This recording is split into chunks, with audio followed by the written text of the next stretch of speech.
അല്ലാഹുവിന്റെ വിശുദ്ധമായ ഖുർആൻ പഠിച്ച മകനെ പിടിച്ചിരുത്തിയിട്ട് മോനെ ദുആ ചെയ്യടാ, ഉമ്മയുടെ രോഗം മാറട്ടെ, വാപ്പയുടെ കച്ചവടത്തിൽ അഭിവൃദ്ധി ഉണ്ടാകട്ടെ, മോനെ സമാധാനമുള്ള ജീവിതം കിട്ടാൻ അല്ലാഹുവിന്റെ മുന്നിൽ ഖുർആൻ ഹൃദയത്തിൽ കൊണ്ട് നടക്കുന്ന നീയൊന്ന് ദുആ ചെയ്യാൻ അവനെങ്ങാനും പടച്ച റബ്ബിന്റെ മുന്നിലേക്ക് ഇനി കരങ്ങൾ ഉയർത്തിയിട്ട് ദുആ ചെയ്താ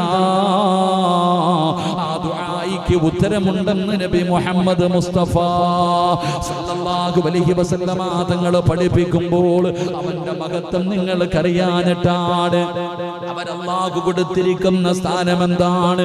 മഹാനായ പ്രവാചകൻ സല്ലല്ലാഹു അലൈഹി വസല്ലമ തങ്ങൾ പറയുകയാ, ആ മനുഷ്യൻ ഈ ലോകത്ത് നിന്ന് യാത്ര പറയുമ്പോൾ നിന്റെ പൊന്നാര മകനുണ്ടല്ലോ, അല്ലാഹുവിന്റെ വിശുദ്ധമായ ഖുർആൻ ഹൃദയത്തിൽ കൊണ്ട് നടക്കുന്നവനുണ്ടല്ലോ, അവൻ ഈ ലോകത്ത് നിന്ന് യാത്ര പറയുമ്പോ സക്കറാത്തിന്റെ അവസ്ഥയിൽ മരണത്തോട് മല്ലടിച്ചുകൊണ്ട് കിടക്കുമ്പോ അല്ലാഹുവിന്റെ മലക്കുകൾ ചോദിക്കുകയാ, അല്ലാ തഖാഫൂ വലാ തഹ്സനൂ വഅബ്ശിറൂ ബിൽ ജന്നാ. വിശുദ്ധമായ ഖുർആൻ പഠിച്ച മകന് മരിക്കുന്ന സമയത്ത് അവന് സക്കറാത്തിന്റെ അവസ്ഥയിൽ മരണത്തോട് മല്ലടിച്ചുകൊണ്ട് കിടക്കുമ്പോ അതാ മലക്കുൽ മൗത്തിനെ കാണുന്ന സമയമുണ്ടല്ലോ, മലക്കുകൾ ചോദിക്കുന്നു, എന്തിനാടാ മോനെ കരയുന്നത്, എന്തിനാ നീ പേടിക്കുന്നത്, നീ ഖുർആൻ ഇഷ്ടപ്പെട്ടവനല്ലേ, നീ ഖുർആൻ പഠിച്ചവനല്ലേ, നീ ഖുർആൻ ചുമക്കുന്നവനല്ലേ, മോനെ നിനക്കല്ല സ്വർഗത്തിൽ തരുന്ന പ്രതിഫലം കാണണോ? നമ്മൾ മരിക്കുമ്പോ സ്വർഗം കണ്ടിട്ടാണ് മരിക്കുന്നത്. ഒരു മുഅ്മിൻ മരിക്കുന്ന സമയം അല്ലാഹുവിനെ ഭയന്നുകൊണ്ട് തഖ്വയായ ജീവിതം നയിച്ച് നടന്ന മനുഷ്യൻ മരിക്കുമ്പോ അവൻ സ്വർഗം കണ്ടിട്ടാണ് മരിക്കുന്നത്. എങ്കിൽ അല്ലാഹുവിന്റെ ഖുർആൻ പഠിക്കുന്നവർ മരിക്കുമ്പോൾ, അല്ലാഹുവിന്റെ ഖുർആൻ ചുമന്നവർ മരിക്കുമ്പോ സ്വർഗത്തിലെ ഇരിപ്പിടമാ അല്ലാഹ് കാണിച്ചു കൊടുക്കുന്നത്. ഇതാണ് സ്വർഗമെന്നല്ല പറയുന്നത്, ഇതാടാ നിനക്കല്ല തരുന്ന പ്രതിഫലം, സ്വർഗത്തിലെ നിന്റെ ഇരിപ്പിടം ഇതാടാ, സ്വർഗത്തിലെ നിന്റെ വീടിതാടാ. വഅബ്ശിറൂ ബിൽ ജന്നാ. സ്വർഗം ഇങ്ങനെ കാണിച്ചു കൊടുത്ത് സ്വർഗത്തിലെ തന്റെ സ്ഥാനം ഇങ്ങനെ കാണിച്ചു കൊടുക്കുകയാ. അല്ലാഹുവിന്റെ റസൂല് പറഞ്ഞു കിട്ടുന്ന രണ്ടാമത്തെ പ്രതിഫലം, മൂന്നാമത്തെ പ്രതിഫലം എന്തെന്നറിയോ?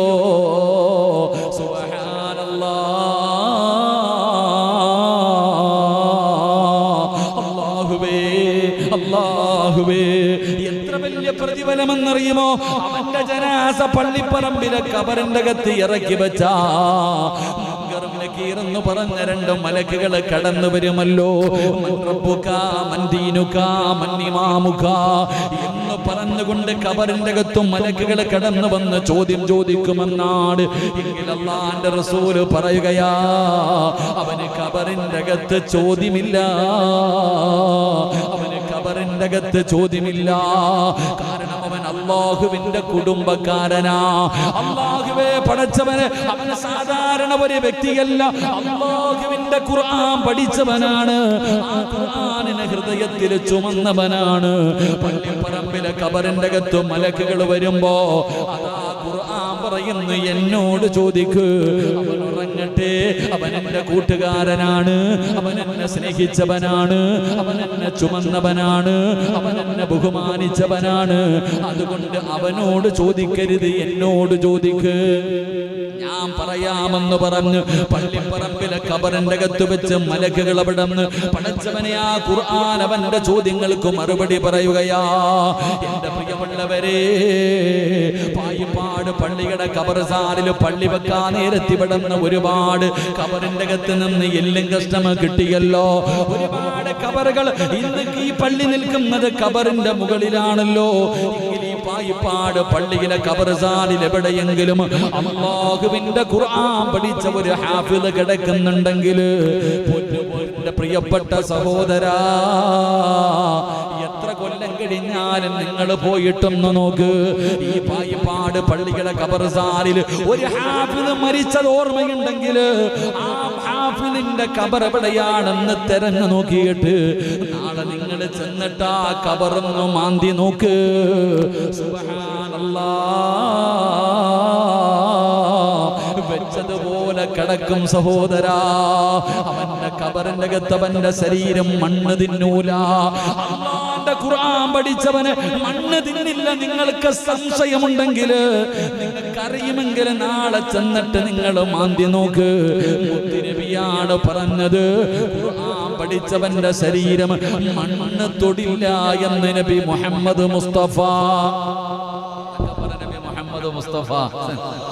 അള്ളാന്റെ ഖുർആൻ പഠിച്ചവന്റെ ശരീരം മണ്ണും പുഴുക്കളും തിന്നൂല, അത് അതുപോലെ തന്നെ കിടക്കും. അള്ളാഹു ഈമാൻ തരുമാറാകട്ടെ. നമ്മളൊന്ന് പോയി നോക്കിക്കേ, ഈ അടുത്തൊക്കെ അടക്കിയ ഖബറിന്റെ പലക ഇടിഞ്ഞിട്ട് കിടപ്പുണ്ട്. കാല് കാണാൻ, തല കാണാൻ, പലതും പള്ളിക്കാട്ടിൽ. എന്നാൽ ഖുർആൻ അതാണ്, ഖുർആൻ തൊടില്ല, മണ്ണ് തിന്നൂല, പുഴുക്കൾ തിന്നൂല, അതുപോലെ തന്നെ കിടന്നുറങ്ങും. അള്ളാഹു നമുക്ക് ഈമാൻ തരുമാറാകട്ടെ. അള്ളാഹു നമുക്ക് ഈമാൻ തരുമാറാകട്ടെ. നാളെ പടച്ച റബ്ബിന്റെ പരലോകത്തേക്ക് ഖബറിന്റെ അകത്ത് നിന്ന് എഴുന്നേക്കുമ്പോ തലയിലിരിക്കണ മുടി തട്ടിക്കളഞ്ഞിട്ട് ചോദിക്കും, ആരാപ്പ എന്നെ വിളിച്ചേ? ഉറക്കത്തിൽ നിന്ന് രാവിലെ കല്യാണം കഴിഞ്ഞ് ഫസ്റ്റ് നൈറ്റിൽ കടന്നുറങ്ങിയിട്ട് പുതിയാപ്പള ഉറക്കത്തിൽ നിന്ന് എഴുന്നേക്കണ പോലെ ഈ ഖുർആൻ പഠിച്ച മകന് പായിപ്പാട് പള്ളിയുടെ ഖബർസ്ഥാനിൽ നിന്ന് എഴുന്നേറ്റിട്ട് ചോദിക്കുക, ആരാ വിളിച്ചുണർത്തിയേ? അല്ലാഹു ആരം പടച്ചോനെ. നാലിച്ചു വെക്ക് നമ്മളുടെ അവസ്ഥയൊന്ന് അലിക്ക്, നമ്മളെങ്ങനെ എഴുന്നേക്കാം? ഇവിടെ നിന്ന് ഓരോ മനുഷ്യനും എഴുന്നേക്കുന്ന രംഗം നിങ്ങളൊന്ന് ചിന്തിക്ക്. ഖുർആൻ പഠിച്ചവൻ എഴുന്നേറ്റിട്ട് ചോദിക്കുന്നു, ആരാ വിളിച്ചുണർത്തിയത്? അല്ലാഹ് പടച്ചോൻ, ഇത് ആരാപ്പ നിക്കണേ? ഖബറിന്റെ അകത്ത് നിന്ന് എഴുന്നേറ്റ് നോക്കുക, ആരാ നിക്കണ? ഒരാള് സുന്ദരനായി സുമുഖനായിട്ട് ഇങ്ങനെ നിക്ക. എടാ ചങ്ങാതി, എഴുന്നേക്ക്, നമുക്ക് പോകാം. മശ്റയാ, ഇന്ന് മശ്റയാ. അല്ലാഹുവാണ് വിളിച്ചിരിക്കുന്നത്, എഴുന്നേക്ക്. നീ ആരാടാ ചങ്ങാതി എന്നെ വിളിക്കാൻ? നീ ആരാ? ഞാൻ കണ്ടിട്ടൊന്നും ഇല്ലല്ലോ, നമ്മൾ തമ്മിൽ പരിചയമൊന്നും ഇല്ലല്ലോ. എടാ മോനെ, നീ ചുമന്നോണ്ട് നടന്ന ഖുർആനാടാ ഞാനാണ് പരിശുദ്ധമായ ഖുർആൻ. നീ എഴുന്നേക്ക്. വിളിച്ചുണർത്തിയിട്ട് പടച്ചവനെ നല്ല വസ്ത്രങ്ങൾ അങ്ങിട്ട് കൊടുക്കുക, സ്വർഗത്തിലെ വസ്ത്രം ധരിപ്പിക്കുക, ഏറ്റവും കൂടുതൽ വില കൂടിയ വസ്ത്രങ്ങൾ, അള്ളാഹുവിന്റെ സ്വർഗത്തിലെ വസ്ത്രങ്ങളൊക്കെ ധരിപ്പിച്ചിട്ട് ഇവന്റെ തലയിൽ കിരീടം വെച്ച് കൊടുക്കുന്ന, ഇവന്റെ ഉമ്മാക്കും ഉപ്പാക്കും കിട്ടണ അതിനും വേറെ. ഇവന്റെ ഈ ഖുർആൻ പഠിക്കുന്ന ഒരു വിദ്യാർത്ഥി, ആ വിദ്യാർത്ഥിയുടെ മാതാപിതാക്കൾക്ക് പോലും പ്രത്യേക പരിഗണനയുണ്ടെന്നാണ്. അപ്പൊ ഇവന്റെ തലയിൽ ഇങ്ങനെ വസ്ത്രവും വെച്ച് തൊപ്പിയൊക്കെ വെച്ചു കൊടുത്തിട്ട് ഖുർആൻ ഇങ്ങനെ കയ്യിൽ പിടിച്ചിട്ട് അള്ളാടെ മുന്നിൽ കൊണ്ടോ, പടച്ചവനെ, അള്ളാഹ് ഇവനെ സ്വർഗം കൊടുക്കണം തമ്പുരാനെ. അള്ളാടെ മുന്നിൽ ഞാനും നിങ്ങളും പടച്ച റബ്ബിന്റെ മുന്നിൽ നിന്നിട്ട് ഉരുക. ഉടുതുണിയുണ്ടോ? സുബ്ഹാനല്ലാഹ്. ഉമ്മ പ്രസവിച്ചിട്ടതുപോലെ നമ്മളൊക്കെ നിൽക്കുന്നത് നാളെ പടച്ച റബ്ബിന്റെ കോടതിയിൽ ഉടുതുണിയില്ലാതെ ചേലാകർമ്മം പോലും ചെയ്യേണ്ട അവസ്ഥയിലാണ് നമ്മൾ നിൽക്കുന്നത്. നാളെ ഇങ്ങനെ നിൽക്കുന്ന ദിവസം അള്ളാടെ മുന്നിൽ നിന്ന് വിറയ്ക്ക ഒരാൾ പോലും തല ഉയർത്തില്ല എന്നാണ് ഹദീസിന്റെ കിതാബുകൾ പറയുന്നു. മുഖം പോലും ഉയർത്താൻ പേടിച്ചിട്ട് അത്രയും ഭയാനകമായ ദിവസം. നഫ്സി നഫ്സി, പ്രവാചകന്മാര് പോലും കരയണമെങ്കിൽ ആ ദിവസം ചിന്തിക്കുക. അള്ളാഹുവിന്റെ പ്രവാചകന്മാര് പോലും സ്വന്തം കാര്യം ഓർത്തിട്ട് കരയ. മഹാനായ നബി മുഹമ്മദ് മുസ്തഫ സല്ലല്ലാഹു അലൈഹി വസല്ലമ തങ്ങൾ ഒരു സഹാബിയോട്, ഇബ്നു മസ്ഊദ് റളിയല്ലാഹു തആല അൻഹു ഖുർആൻ ഓതുകയെ അടുത്ത് വന്നിരുന്നിട്ട് പറഞ്ഞു, ഇബ്നു മസ്ഊദേ, എനിക്കൊന്ന് ഖുർആൻ ഓതി തരുവോ? ഇബ്നു മസ്ഊദ് റളിയല്ലാഹു തആല അൻഹു ചോദിച്ചു, നബിയെ, അങ്ങക്കല്ലേ ഖുർആൻ ഇറങ്ങിയ, ഞാൻ ഓതി തരണോ? പ്രവാചകൻ സല്ലല്ലാഹു അലൈഹി വസല്ലം തങ്ങൾ പറഞ്ഞു, നീ ഓത്, എനിക്ക് നീ ഓതുന്നത് കേൾക്കാൻ വലിയ ഇഷ്ടമാ. അള്ളാഹുവിന്റെ പ്രവാചകൻ സല്ലല്ലാഹു അലൈഹി വസല്ലം തങ്ങൾ അവിടെ നിന്ന് പറഞ്ഞു, എനിക്ക് വേണ്ടി ഒന്ന് ഖുർആൻ ഓതിത്താ. മഹാനായ ഇബ്നു മസ്ഊദ് റളിയല്ലാഹു തആല അൻഹു പരിശുദ്ധമായ ഖുർആൻ സൂറത്തുൻ നിസാ ആണ് ഓതുന്നത്. അള്ളാന്റെ വിശുദ്ധമായ ഖുർആൻ സൂറത്തുൻ നിസാ ഇങ്ങനെ ഓതുകയാണ്. അള്ളാന്റെ റസൂൽ സല്ലല്ലാഹു അലൈഹി വസല്ലമ തങ്ങള് അവിടെ ഇങ്ങനെ കേട്ടുകൊണ്ടിരിക്കുകയാണ്. അതാ ഇങ്ങനെ ഓതി ഓതി വരികയാണ്. റബ്ബേ, പരിശുദ്ധമായ ഖുർആൻ ഇങ്ങനെ ഓതിക്കൊണ്ടിരിക്കുമ്പോ അതാ പരിശുദ്ധമായ ഖുർആൻ സൂറത്തുൻ നിസാ ഇങ്ങനെ ഓതിക്കൊണ്ടിരിക്കുകയാണ്. അത് ഓതുന്ന സമയത്താണ് ഇബ്നു മസ്ഊദ് റളിയല്ലാഹു തആല അൻഹു നാളെ ഓരോ സമുദായത്തിന്റെയും പ്രവാചകന്മാർ നാളെ സാക്ഷികളാക്കി നാളെ പരലോകത്ത് കൊണ്ടുവരുമെന്നുള്ള ആയത്ത് ഓതുമ്പോ ജനാബിക ഹൗലാഇ ഷഹീദ് ആയത്തങ്ങ് ഓതുമ്പോ അല്ലാഹുവിന്റെ റസൂൽ പറയുന്നു ഇബ്നു മസ്ഊദ് ഇനി ഓതല്ലേ, ഇനി കേൾക്കാനുള്ള ധൈര്യമില്ല, ഇനി ഓതരുത് ഖുർആൻ, മതി നിർത്ത്, ഇത് കേൾക്കാനുള്ള ശക്തി എനിക്കില്ല. അല്ലാഹുവേ, ഇബ്നു മസ്ഊദ് റളിയല്ലാഹു തആല അൻഹു പറയുകയാ, ഞാൻ തിരിഞ്ഞു നോക്കിയപ്പോൾ റസൂലുള്ളാഹിയുടെ താടിരൂമത്തിലൂടെ കണ്ണുനീര് ഒഴുകുകയാണ്. ഏതായത്താ ഓതിയത്? ഈ ഉമ്മത്തിന്റെ സാക്ഷിയായിട്ട് നാളെ പരലോകത്ത് മുത്തുനബിയെ കൊണ്ടുവരും. ഓരോ പ്രവാചകന്മാരെയും അവരുടെ അനുയായികൾക്ക് സാക്ഷിയായിട്ട് കൊണ്ടുവരുമെന്നുള്ള ഖുർആൻ ആയത്ത് കേട്ടപ്പോ അല്ലാഹുവിന്റെ പ്രവാചകൻ പോലും കരഞ്ഞു പോയെന്ന ചരിത്രം പറയുമ്പോ ആ പരലോകത്താണ് ഞാനും നിങ്ങളും നിൽക്കുമ്പോ ഖബറിന്റെ അകത്ത് നിന്ന് നിന്റെ പൊന്നാര മകനെയോ മകളെയോ അല്ലാഹുവിന്റെ വിശുദ്ധമായ ഖുർആൻ പിടിച്ചു കൊണ്ടുവരികയാ. എന്നിട്ട് പറയുന്നു, നാഥാ, എത്രയോ ആൾക്കാര് ഖുർആൻ പഠിക്കാതെ ഖുർആൻ ഓതാതെ ഒന്ന് തുറന്നു പോലും നോക്കാതെ എന്റെ മുകളിൽ ഇരുന്ന പൊടി പോലും ഒന്ന് തുടച്ച് കളയാതെ എത്രയോ പേര് എന്നെ ബഹുമാനിക്കാതിരുന്നപ്പോ അല്ലാഹുവേ, ഇവൻ എന്നെ ബഹുമാനിച്ചവനാണല്ലാ, ഇവൻ ഹൃദയത്തിൽ ചുമന്നവനാണല്ലാ. അതുകൊണ്ട് റബ്ബേ, ഇവന് നീ സ്വർഗം കൊടുക്കണേ അല്ലാ. നാളെ വിചാരണയില്ല, നിന്റെ പൊന്നുമോന് നാളെ ഹിസാബില്ല, നാളെ പടച്ചവൻ അവനോട് ചോദിക്കില്ല, നാളെ അവനെ വിചാരണ ചെയ്യില്ല. അല്ലാഹു പറയും, അതാടാ സ്വർഗം, നിനക്കിഷ്ടമുള്ള വാതിലിലൂടെ കേറിപ്പോക്കോ. അവനോട് പറയുകയാ, ഈ കാണുന്ന സ്വർഗത്തിന്റെ ഏത് കവാടത്തിലൂടെ വേണമെങ്കിലും കടന്നു പൊക്കോ. അല്ലാഹുവേ, നിന്റെ പൊന്നാര മകൻ സ്വർഗത്തിലേക്ക് കടന്നു പോവുകയാ.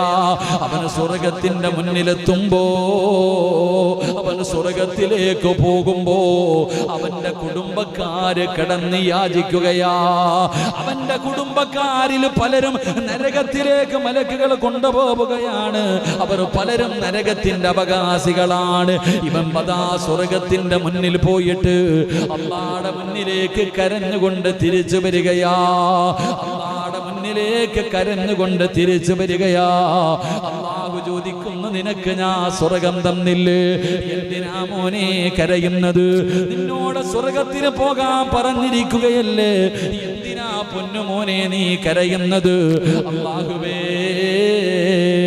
എന്റെ ഉമ്മയും എന്റെ ഉപ്പയും എന്റെ കൂടപ്പറപ്പും എന്റെ കുടുംബക്കാര് ഇവരൊക്കെ നരകത്തിൽ പോകുമ്പോ എനിക്ക് മാത്രം എന്തിനാ പടച്ചവനെ സ്വർഗം? എന്റെ ഈ കുടുംബക്കാര് മുഴുവനും നരകത്തിലാണല്ലോ.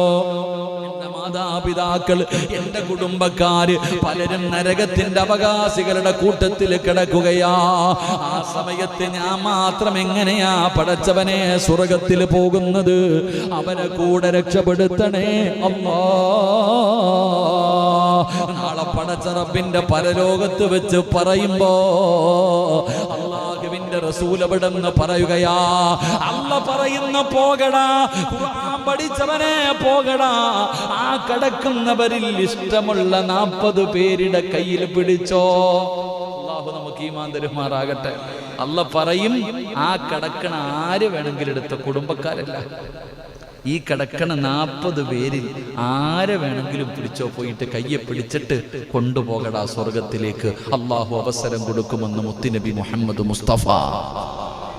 അപ്പോഴതിന്റെ വിലയേറിയ അതാ ഖുർആൻ, അതാണ് ഖുർആൻ. നാളെ പടച്ച റബ്ബിന്റെ പരലോകത്ത് വെച്ചിട്ട് 40 പേരുടെ കൈ പിടിക്കാം. ഒരെണ്ണം പോരെ എത്താ വീട്ടിൽ? ഇവിടെ വീട്ടിൽ ഒരെണ്ണം പോരെ രക്ഷപ്പെടാൻ? അൽഹംദുലില്ലാഹ്. അല്ലാഹുവേ, ഞങ്ങളുടെ അത്ത എത്ര പുണ്യം ചെയ്തിട്ടുണ്ടാകും. അള്ളാഹു അദ്ദേഹത്തിന്റെ ഖബറിടം വിശാലമാക്കി കൊടുക്കുമാറാകട്ടെ. പലരും നമ്മളോടൊക്കെ പറയാറുണ്ട്, സിറാജ് ഉസ്താദേ, നിങ്ങളുടെ വാപ്പൊക്കെ രക്ഷപ്പെട്ടല്ലോ, ഒരുപാടെണ്ണം ഉണ്ടല്ലോ. 3-4 ഹാഫിദീങ്ങൾ വീട്ടിലുണ്ട്. അവരൊക്കെ കൊണ്ടുപോയി കഴിഞ്ഞാൽ പിന്നെ നിങ്ങൾക്ക് കൊണ്ടുപോകാൻ ആളെ കാണത്തില്ലല്ലോ. നമ്മളോട് പലരും ചോദിക്കാം. അള്ളാഹു നമുക്ക് ആരെയും കൊണ്ടുപോകണ്ട, നമുക്കെങ്കിലും പോയാൽ മതി. അള്ളാഹു രക്ഷപ്പെടുത്തുമാറാകട്ടെ, അള്ളാഹു രക്ഷപ്പെടുത്തുമാറാകട്ടെ. എൻ്റെ പ്രിയപ്പെട്ട സഹോദരങ്ങളെ, നാളെ 40 പേരെ കൊണ്ടുപോകാൻ അവസാനം സ്വർഗത്തിൻ്റെ മുന്നിലെത്തുമ്പോൾ മലക്ക് പറയുവത്രേ, ഓതടാ ഖുർആൻ. സ്വർഗത്തിലേക്ക് കയറി കഴിയുമ്പോൾ മലക്കുകൾ പറയും ഓതാൻ. ഓരോ ആയത്ത് ഓതുമ്പോഴും ഇവന്റെ സ്ഥാനം ഇങ്ങനെ ഉയരുകയാണ്. പടച്ചവനെ പിന്നെ പിടിച്ചാൽ കിട്ടൂല. ഖുർആനിന്റെ അവസാനത്തെ മിനൽ ജിന്നത്തി വന്നാസ് എന്ന് ഓതുമ്പോൾ ഓൻ എവിടെ ആയിരിക്കും എന്ന് ചിന്തിച്ചു വയ്ക്കേ. അള്ളാന്റെ പരിശുദ്ധമായ ഖുർആനിലെ 114 അധ്യായങ്ങൾ, 6000-ൽ പരം വരുന്ന ആയത്തുകൾ ഇത് ഓതി കഴിയുമ്പോ എവിടെ എത്തി നിൽക്കണ പടച്ചവനെ.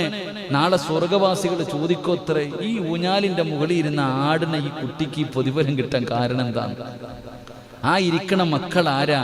അവർക്ക് ഈ പ്രതിഫലം എങ്ങനെയാ കിട്ടിയ? അപ്പൊ പറയത്രേ, അഹ്ലുൽ ഖുർആൻ, അവർ ഖുർആനിന്റെ ആൾക്കാരാ, അവർ അള്ളാന്റെ പരിശുദ്ധമായ ഖുർആൻ പഠിച്ചവരാ, അവർക്ക് അള്ള കൊടുത്തിരിക്കുന്ന പ്രതിഫലം ഇതാണെന്ന് പറഞ്ഞു കൊടുക്കും. അപ്പൊ നമ്മുടെ എഞ്ചിനീയറായ മോൻ എവിടെ ആയിരിക്കും? നമ്മുടെ ഡോക്ടറായ മകൾ എവിടെയായിരിക്കും? അള്ളാഹു ദുനിയാവിലും ആഖിറത്തിലും ഉപകരിക്കുന്ന വിഭാഗത്തിൽ പെടുത്തുമാറാകട്ടെ. അള്ളാഹു നമ്മുടെ മക്കളെ നാളെ നമ്മളെ സ്വർഗത്തിൽ കൊണ്ടുപോകുന്ന മക്കളായി അള്ളാഹു സ്വീകരിക്കുമാറാകട്ടെ. അപ്പൊ ഞാൻ പറഞ്ഞു വന്നത്, അള്ളാഹുവിന്റെ ഖുർആൻ പഠിച്ചവർ അവരാദരിക്കുന്നത് ആരാദരിക്കുന്നത് പോലെ ഒന്ന് പറ. അള്ളാഹ് ആദരിക്കുന്നത് പോലെ. താടിയും തഴമ്പിലൊന്നും നോക്കരുത്, ചെറുതോ വലുതോ എന്ന് നോക്കരുത്. അവനോട് പറയണം, മോനെ ദുആ ചെയ്. അവനോട് പറയണം, എനിക്ക് വേണ്ടി ദുആ ചെയ്. ആ കുട്ടിയുടെ ദുആയ്ക്ക് ഉത്തരമുണ്ട്. അള്ളാഹു നമ്മുടെ കുടുംബത്തിൽ ഒരു ഹാഫിദിനെ നൽകി അനുഗ്രഹിക്കുമാറാകട്ടെ. അള്ളാഹു നൽകി അനുഗ്രഹിക്കുമാറാകട്ടെ. 3-ാമത്തെ വിഭാഗം നീതിമാനായ ഭരണാധികാരി. നീതിമാനായ ഭരണാധികാരിയെ ആദരിക്കുന്നത് അള്ളാനെ ആദരിക്കുന്നത് പോലെയാണെന്ന് നബിയിന റസൂലുള്ളാഹി. അങ്ങനെ ഒരു ചങ്ങാതിയെ കാണണമെങ്കിൽ മഷീട്ട് നോക്കിയാൽ പോലും പറ്റൂല. നീതിമാനായ ഒരു ഭരണാധികാരിയെ ആദരിക്കണമെന്ന് അങ്ങനെ ഒരു ചങ്ങാതി കാണാൻ പറ്റുമോ? നമുക്ക് പറ്റുമോ? ഇല്ല. അതാണ് അവസ്ഥ. ഇന്നത്തെ അവസ്ഥ വെച്ച് നോക്കുമ്പോൾ അങ്ങനെയുള്ള ഒരാളെ നമുക്ക് കാണാൻ പറ്റൂല. ഭരണാധികാരി എന്ന് പറയുമ്പോൾ, നീതിമാനായ ഭരണാധികാരി എന്ന് പറഞ്ഞാൽ ഇന്ത്യയുടെ പ്രധാനമന്ത്രി മാത്രമല്ല കേട്ടാ, നിങ്ങളും ഒരു ഭരണാധികാരിയാ. പായിപ്പാട് മുസ്ലിം ജമാഅത്തിന്റെ ഓരോ മനുഷ്യനും ഞാനൊരു ഭരണാധികാരിയാ. എവിടുത്തെ ഭരണാധികാരി? എൻ്റെ വീടിൻ്റെ ഭരണാധികാരി ഞാനാ. നിങ്ങൾ ഓരോരുത്തരും നിങ്ങളുടെ വീടിൻ്റെ ഭരണാധികാരിയാ. നിങ്ങളാണ് വീട് ഭരിക്കുന്നതില്ലേ, വീട്ടിൻ്റെ കാര്യങ്ങളൊക്കെ. അപ്പോൾ എല്ലാവരും അങ്ങനെ വരും. അള്ളാഹു നമുക്കൊക്കെ ഈമാൻ നൽകി അനുഗ്രഹിക്കുമാറാകട്ടെ. എൻ്റെ പ്രിയമുള്ള സഹോദരങ്ങളെ, ഇൻഷാ അല്ലാഹ് നിർത്താറായോപ്പോ 10 മണിയായി. ഞാൻ ഉദ്ദേശിച്ച വിഷയം പറഞ്ഞില്ല. ഈ 3 കാര്യം പറഞ്ഞുകൊണ്ട് അങ്ങോട്ട് കയറിപ്പോയത്. ഇതാണ് ഈ പ്രശ്നം. കാട് കയറി അങ്ങ് പോവാ. അള്ളാഹു കാത്തിരക്ഷിക്കുമാറാകട്ടെ. അപ്പം 3 പേരെ ബഹുമാനിക്ക്, ആദരിക്ക്. അള്ളാഹു നമുക്ക് ഈമാൻ നൽകുമാറാകട്ടെ. എൻ്റെ പ്രിയമുള്ള സഹോദരങ്ങളെ, മഹാനായ നബി മുഹമ്മദ് മുസ്തഫ. ബോറടിച്ച അൽഹംദുലില്ലാ. അപ്പം നിങ്ങൾ ചിന്തിക്കുക, എൻ്റെ പൊന്നാര സിറാജ് ഉസ്താദ്, ഈ ഹാഫിദീങ്ങൾ മാത്രമേ പോകത്തുള്ളൂ, നമുക്കൊന്നും ഇല്ലേന്ന്. നമ്മൾ ചിന്തിക്കുന്നത് ഹാഫിദീങ്ങളും ആലിമീങ്ങളും മാത്രമേ പോകത്തുള്ളൂ. നിങ്ങൾക്ക് പോകണോ? നിങ്ങൾക്ക് ഒരാളെങ്കിലും കൊണ്ടുപോകാനുള്ള ഒരു അവസരമുണ്ട്. നിങ്ങൾ അല്ലാതെ ഒരാളെ കൂടെ സ്വർഗത്തിൽ കൊണ്ടുപോകാനുള്ള അവസരം അള്ളാഹു ഭാഗ്യം തരുമാറാകട്ടെ. ഇപ്പൊ കൂടെ നിങ്ങൾ മാത്രമല്ല, നിങ്ങൾക്ക് 40 പേരെയൊന്നും കൊണ്ടുപോകാൻ പറ്റൂല. ഒരാളെങ്കിലും കൊണ്ടുപോകാൻ പറ്റും. അതിനുള്ളൊരു വഴി പറഞ്ഞു തരട്ടെ. നിങ്ങൾ ഖുർആനെ സ്നേഹിച്ചാൽ മതി. നിങ്ങൾ ഖുർആൻ ഓതണം. ഒരു ദിവസം പോലും ഖുർആൻ ഓതാത്ത ഒരു ദിവസം നിങ്ങളുടെ ജീവിതത്തിൽ പാടില്ല. നിർബന്ധമായിട്ടും നിങ്ങളുടെ വീട്ടിൽ ഖുർആൻ ഓതണം. നിങ്ങളുടെ ഭാര്യ, നിങ്ങളുടെ മക്കൾ, അത് ടൈം ടേബിൾ ആയിരിക്കണം. നിർബന്ധമായിട്ട് ഓതിപ്പിച്ചിരിക്കണം. വീട്ടിൽ ആരെങ്കിലും ഖുർആൻ ഓതാത്ത ഒരു ദിവസം നിങ്ങളുടെ വീടിൻ്റെ അകത്ത് വേണ്ട. നിർബന്ധമായിട്ടും. പടച്ചവനെ, എത്രയോ സമ്പന്നന്മാർ എനിക്കിപ്പോഴും ഓർമ്മയുണ്ട്. ഏറ്റവും വലിയ, ഞാൻ കണ്ണൂര് പാനൂർ എന്ന് പറയുന്ന സ്ഥലത്ത് ഞാനൊരു വീട്ടിൽ പോയി. അള്ളാഹു അദ്ദേഹം യൂസുഫ് ഹാജി എന്ന് പറയും, അള്ളാഹു ആഫിയത്തും ദീർഘായുസ് കൊടുത്ത് അനുഗ്രഹിക്കുമാറാകും. അത്ഭുതം തോന്നിയിട്ടുണ്ട്. ഞാനവിടെ വഴുതിന് പോയപ്പോൾ വീട്ടിൽ പോയി. ഇത്ര വലിയ സമ്പന്നനാണ്. ഇത്ര തലാൽ ഗ്രൂപ്പിന്റെ MD ആണ്. ഒരുപാട് സ്ഥാപനങ്ങളുള്ളവരാണ്. ഞാൻ അദ്ദേഹത്തിൻ്റെ വീട്ടിൽ പോയി. മഗ്രിബ് നമസ്കാരം കഴിഞ്ഞപ്പോൾ എനിക്ക് അത്ഭുതം തോന്നി. ഇത്രയും വലിയ സമ്പന്നനായിട്ടും ആ മഗ്രിബ് നമസ്കാരം കഴിഞ്ഞപ്പോൾ ആ വീട്ടിലെ കൊച്ചുകുട്ടികൾ വരെ ഇരുന്ന് ഖുർആൻ ഓതുക.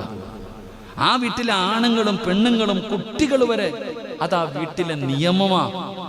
ഇത്രയും വലിയ സമ്പന്നനായ മനുഷ്യന്റെ വീടിൻ്റെ അകത്ത് പോലും മഗ്രിബ് നമസ്കാരം കഴിഞ്ഞാൽ ഖുർആൻ ഓതിയിരിക്കണം, നിർബന്ധം. ഒരു 10 മിനിറ്റ്. അത് കഴിഞ്ഞ് പഠിക്കാൻ തന്നെ അവകാശമുള്ളൂ. ഇത് ഞാൻ പറയുന്നത് ഏതെങ്കിലും ഒരു പാവപ്പെട്ടവന്റെ കുടിലിലെ കാര്യമല്ല. ഒരുപാട് സൂപ്പർ മാർക്കറ്റുകളുള്ള തലാൽ ഗ്രൂപ്പ് എന്ന് പറയുന്ന വലിയൊരു ഗ്രൂപ്പ്, അവരുടെ കുടുംബത്തിന്റെ അവസ്ഥയാ. അള്ളാഹു അദ്ദേഹത്തിന് ദീർഘായുസ് കൊടുത്ത് അനുഗ്രഹിക്കുമാറാകട്ടെ. ആഫിയത്തും ദീർഘായുസും അൽഹംദുലില്ലാഹ് നമ്മളൊക്കെ വലിയ ഇഷ്ടപ്പെടുന്നവരാ. അള്ളാഹു ആഫിയത്തും ദീർഘായുസും കൊടുക്കുമാറാകട്ടെ. എൻ്റെ പ്രിയപ്പെട്ട സഹോദരങ്ങൾ, അതാണ് വീട് നിർബന്ധം. എനിക്ക് ഞാൻ ചോദിച്ചു, ഭക്ഷണം ഒരുമിച്ച് കഴിക്കോ വീട്ടിൽ? എവിടെ പോയാലും ഓടിപ്പിടച്ച് വരും മക്കളൊക്കെ. കാരണം എന്തേ?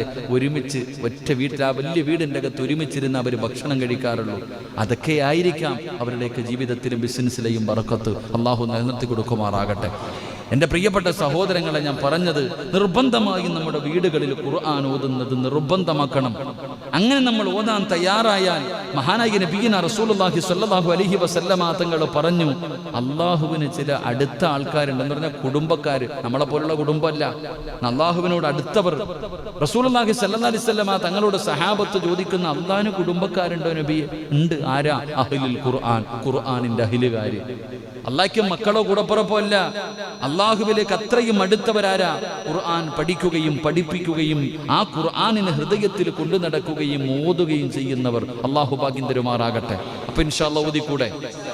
ഇന്നു മുതൽ മരിക്കണ കാലം വരെ പരിശുദ്ധ ഖുർആൻ ഒരു ദിവസം ഒരു സൂറത്തെങ്കിലും ഓതിയിട്ടേ ഉറങ്ങാവൂ. അള്ളാഹു ഭാഗ്യം തരുമാറാകട്ടെ. ഇൻഷാ അല്ലാഹ് ഏത് സൂറത്ത് ഓതും? ഏത് സൂറത്ത് ഓതും? ഫാത്തിഹായോ അതോ ഇന്നാത്തനെ അതോ കുൽഹു വല്ലായോ? ഏതാ ഓതാ? ഒരെണ്ണം ഫിക്സഡ് ആക്ക്, അതാകുമ്പോൾ പ്രതിഫലം കിട്ടുമല്ലോ. സൂറ 30 ആയത്തുണ്ട് കാക്ക, ബുദ്ധിമുട്ടായിരിക്കും ചിലപ്പോൾ. എളുപ്പമുള്ളത് വല്ലോ നോക്കാം. ഇപ്പൊ തറാവീക്ക് വരുമല്ലേ, ഇവിടെ എങ്ങനെ വല്ലുഹ മുതലാണ്? ഇവിടെ പോയപ്പോൾ, അടുത്ത വാഴത്തിന് പോയപ്പോൾ പറഞ്ഞത് വല്ലുഹ മുതല. ചില പള്ളിയിൽ അലന്തറ മുതൽ താഴോട്ടടിക്കണ 10-10. ചില പള്ളികൾ വല്ലുഹ മുതൽ താഴെ വരെ 20 സൂറത്തുകൾ ഓതും. ചില പള്ളിയിൽ അലംതറ കൈഫ മുതൽ ഇഖ്ലാസ് വരെ. വീണ്ടും ഒന്നുകൂടെ. അത്ര എളുപ്പം തീർത്തിട്ട് ഓടുന്നു. അല്ലാഹു അഅലം. അല്ലാഹു നമുക്ക് പറഞ്ഞിട്ട് കാര്യമില്ല. ചില ആൾക്കാർക്ക് ധൃതി എങ്ങനെ നോക്കും, എവിടാടാ ഏർത്ത് തീരുന്ന പള്ളി. ഈ ചങ്ങനാശ്ശേരി പായിപ്പാട് ഏറ്റവും ആദ്യം തീരുന്നത് ഏത് പള്ളിയിലാ നോക്കും. അല്ലോ പടച്ചോനെ, സലീം ഉസ്താദിൻ്റെ ഒക്കെ വിത്ര നമസ്കാരത്തിൽ വലിയ സൂറത്തൊക്കെ ഓതൻ, അങ്ങോട്ട് പോയിട്ട് കാര്യമില്ല. അങ്ങനെ ചിന്തിക്കുന്നവരുണ്ട്. എൻ്റെ പ്രിയപ്പെട്ട സഹോദരങ്ങൾ, എവിടെ എങ്ങനെ ഇപ്പം ഹത്തം തീർക്കല അല്ല എങ്കിലും അൽഹംദുലില്ലാഹ് ഈ പ്രാവശ്യം നമുക്ക് പോതാ ഇല്ലേ? ഓതല്ല പള്ളിയില്ലല്ലോ, ഇവിടെ ഓതാനാ? ഈ കൊട്ടൻ തറയിലാ കിടക്കണ സുജൂദിലൊക്കെ. ഇതൊക്കെ നല്ലത്. ഇവിടെ സുജൂദ് ചെയ്യുമ്പോൾ കാലിനിത്തിരി വേദനയുണ്ട് കേട്ടോപ്പാ. സുജൂദ് ചെയ്യണ സമയത്ത് കാലിനിത്തിരി വേദനയുണ്ട്. അതിനൊരു പരിഹാരം മെമ്പറെ അതിനൊരു പരിഹാരം കാണണോപ്പാ. കാരണം പുസ്താദിന് ഖബർ ചിന്തയും പരലോകമൊക്കെ ഓർമ്മ വരും. സത്യം പറഞ്ഞാൽ പുറകിൽ വന്ന് നിസ്കരിക്കുമ്പോഴാണ് അതിൻ്റെ ബുദ്ധിമുട്ട്. അതായത് നിങ്ങളൊക്കെ ചിലർ മുസല്ല കൊണ്ടുവന്നിട്ട് നിസ്കരിക്കും. മുസല്ല കാലിൻ്റെ വേദന പഠിച്ചോനെ ഒന്ന് അതിനെക്കുറിച്ചൊന്ന് ആലോചിക്കണം കേട്ടാ. ഇൻഷാ അല്ലാഹ് കൊറോണയുടെ പേരും പറഞ്ഞ് ഉള്ളതൊക്കെ മാറ്റിയിട്ടിരിക്കുക. ഒരു ഇതുമില്ല. അള്ളാഹു നമുക്ക് ഈമാൻ തരുമാറാകട്ടെ. എന്നിട്ടേക്കണം കേട്ടാ. ഷാജിയണ്ണം വിചാരിക്കും ഇങ്ങേരെന്താടാ എനിക്കിട്ട് തന്നെ കൂട്ടുന്നു. അല്ല, നമുക്ക് അല്ലല്ല ഇമാമെന്ന് പറഞ്ഞാൽ എല്ലാം പറയണോപ്പാ. നമുക്ക് ആരുടെയും ഭക്ഷണമൊന്നും ഇല്ല. എല്ലാവരും അൽഹംദുലില്ലാഹ്. അള്ളാഹു നമുക്ക് നല്ലതല്ലേപ്പാ. അൽഹംദുലില്ലാഹ്. എന്നിട്ട് ആ സാധനമൊക്കെ വിരിച്ചിട്ട് എല്ലാവരും ഇത് പള്ളി ഇനി പഴയ അവസ്ഥയിലേക്ക് മാറണം. അപ്പം ചോദിക്കും, ഉസ്താദെ രോഗികൾ വന്ന് സുജൂദ് ചെയ്താ അതെന്തെങ്കിലും ചെയ്യാം. അതെന്തെങ്കിലും അവിടെ വെച്ചിരിക്കണം. ആ സാനിറ്റൈസ് എടുത്ത് ഇവിടെ മൊത്തം ഒഴിച്ചാൽ മതി. അതിങ്ങനെ വരിക, നിസ്കരിക്കുക, ചെക്കുക, കയറുക, നിസ്കരിക്കുക, കയറുക. എന്താപ്പാ അല്ലേ? തലയെ കൂടെ എടുത്ത് ഒഴിക്കാതെ വലിയ കാര്യം. സത്യത്തിൽ ഇതിൻ്റെയൊക്കെ നിയമങ്ങൾ ഞാനിങ്ങനെ ചിന്തിച്ചു നോക്കി. ഒരാൾ ചോദിച്ചതുപോലെ മസ്തല വെച്ച പോലെ ഇതിനകത്തൊക്കെ ആൽക്കഹോൾ ഉണ്ടെന്നല്ലേ സാർ? വല്ലപോലെ ഒതുവെടുത്ത് ചില ഒതുവെടുത്ത് ഇങ്ങനെയൊക്കെ ഒതുവെടുക്കുമ്പോൾ തന്നെ വല്ലാത്ത കഴിവനെ അത് കഴുകിയെല്ലാം ഇങ്ങോട്ട് കയറിയിട്ട് അത് കുറച്ച് വാരി തേച്ചിട്ട് അടച്ചവനെ. ഈ സ്പ്രേ തന്നെ അടിക്കാൻ പാടില്ല എന്ന് ആൽക്കഹോൾ ഉള്ളത് കാരണം വലിയ മഹത്തുക്കളായ പണ്ഡിതന്മാർ കറാഹത്താണെന്ന് പറയുന്നു. എന്ന് പറഞ്ഞത് തേക്കണ്ടെന്നല്ല കേട്ടോ, ലറൂറത്തിൻ്റെ ഘട്ടത്തിൽ തേക്കാം, അത് വേറെ വിഷയം. ശരി, അള്ളാഹു നമുക്ക് ഈമാൻ തരുമാറാകട്ടെ. ഈമാൻ തരുമാറാകട്ടെ. അപ്പം ഞാൻ ഒരു സൂറത്ത് പറയാം, ഓതുവോ? എളുപ്പമുള്ളതാവട്ടെ. അൽഹംദുലില്ലാഹ്. ഓതൂല്ലേ? ഏത് സൂറത്ത്? സൂറത്തുൽ ഇഖ്ലാസ്. കുഴപ്പമില്ലാത്തല്ലേ?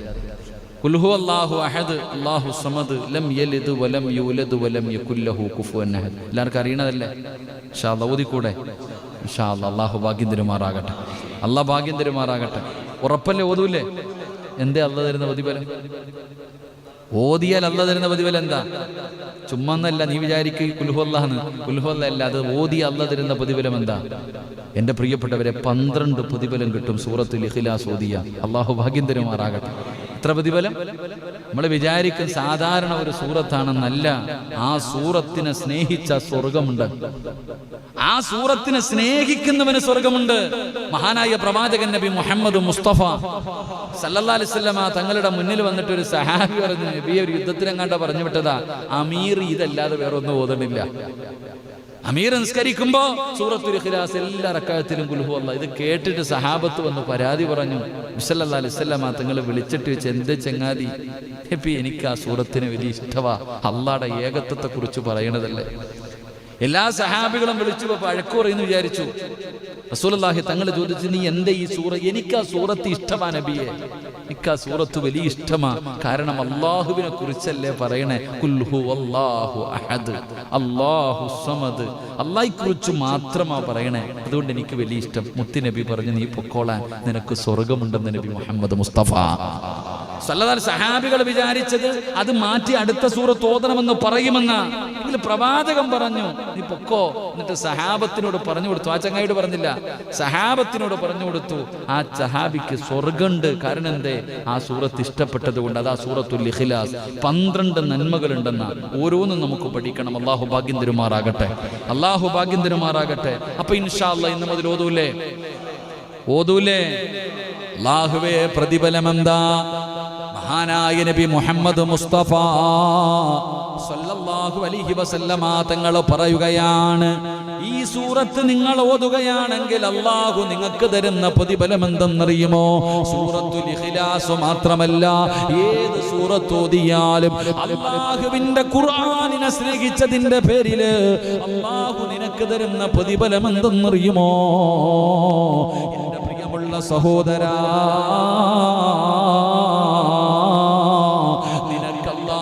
ഈമാനുള്ള ഒരു മരണം തരികയാണ്. ഈമാനുള്ള ഒരു മരണം. അല്ലാഹു നിനക്ക് ഈമാനുള്ള ഒരു മരണം തരും. പടച്ചവനെ, നീ മരിച്ചു കിടക്കുമ്പോ നിന്റെ മയ്യത്ത് കാണുന്നവർ കൊതിക്കുകയാ, അല്ലാഹുവേ ഇതെന്തൊരു മരണമാണ് തമ്പുരാന്, എന്തൊരു പ്രകാശമാണ് തമ്പുരാന്, എന്തൊരു പുഞ്ചിരിയാണ് തമ്പുരാന്. അല്ലാഹുവേ, എനിക്കും ഇങ്ങനെ ഒരു മരണം തരണേ അല്ലാ. എന്റെ പ്രിയമുള്ളവരെ, നിന്റെ ജനാസ കാണുന്നവർ മുഴുവനും കൊതിച്ചു പോവുകയാണ്. പടച്ചവനെ, ഈമാനുള്ള ഒരു മരണം അല്ലാഹു നിനക്ക് തരികയാ. 2, മഹാനായ നബി മുഹമ്മദ് മുസ്തഫ സല്ലല്ലാഹു അലൈഹി വസല്ലമ തങ്ങൾ പറയുകയാ, ഇതൊരു ചെറിയ സൂറത്താണെന്ന് നിങ്ങൾ ഒരിക്കലും കരുതരുത്. ഇതിന്റെ പ്രതിഫലമാണ് പറയുന്നത്. എന്റെ പ്രിയമുള്ളവരെ, മരിച്ചു കിടക്കുമ്പോ നിന്റെ മുഖത്ത് കാണാം അതിന്റെ പ്രതിഫലം.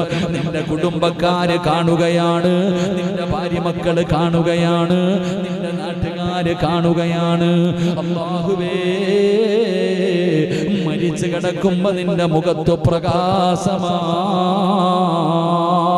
അങ്ങനെ ഒരു പ്രകാശം എല്ലാവർക്കും കിട്ടൂല. എന്റെ പ്രിയമുള്ളവരെ, ജീവിച്ചിരിക്കുമ്പോ ചിരിക്കാൻ പറ്റും, പക്ഷേ മരിച്ചു കിടക്കുന്ന സമയത്ത് ആർക്കാ ചിരിക്കാൻ കഴിയുക? ആർക്കാ ചിരിക്കാൻ കഴിയുക? പടച്ചവനെ, ആ മരണവേദനയുടെ പ്രയാസത്തില് അല്ലാഹുവേ, പടച്ചവനെ, കിടപ്പിൽ കിടന്ന് മലമൂത്ര വിസർജനം നടത്തുകയാ. നിങ്ങൾ പലരുടെയും മയ്യത്ത് കണ്ടിട്ടുണ്ടല്ലോ, മുഖത്ത് നോക്കുമ്പോ തന്നെ ഭയമാണ്. മക്കളോട് പറയുന്നു, പോകണ്ട, പേടി തോന്നുമടാ പൊന്നുമോനെ. കണ്ണല്ലാഹുവേ, മുഖമെല്ലാം കരിവാളിച്ച് കറുത്തു, മുഖമൊക്കെ കറുത്തുപോയി, കണ്ണിങ്ങനെ തെള്ളിയിട്ട് പടച്ചവനെ ഭയപ്പെടുത്തുന്ന രീതിയിൽ മരിച്ചു കിടക്കുകയാ. അല്ലാഹുവേ, അങ്ങനെ ഒരു മരണം തരല്ലേ തമ്പുരാന്. എന്റെ പ്രിയമുള്ള സഹോദരങ്ങളോട് പറയുകയാ, മരിച്ചു കിടക്കുമ്പോ കാണാൻ നിനക്ക് അല്ലാഹു തരുന്ന പ്രതിഫലം. നിന്റെ മുഖത്ത് വല്ലാത്ത പുഞ്ചിരിയാണ്, നിന്റെ മുഖത്ത് വല്ലാത്ത പ്രകാശമാണ്. എന്റെ പ്രിയമുള്ളവരെ, ഇവിടെ ഇരിക്കുന്ന പലരും പടച്ചവനെ, അത്തിപ്പറ്റ ഉസ്താദിന്റെ ഖബർ സിയാറത്ത് ചെയ്യാൻ പോയവരുണ്ടല്ലോ.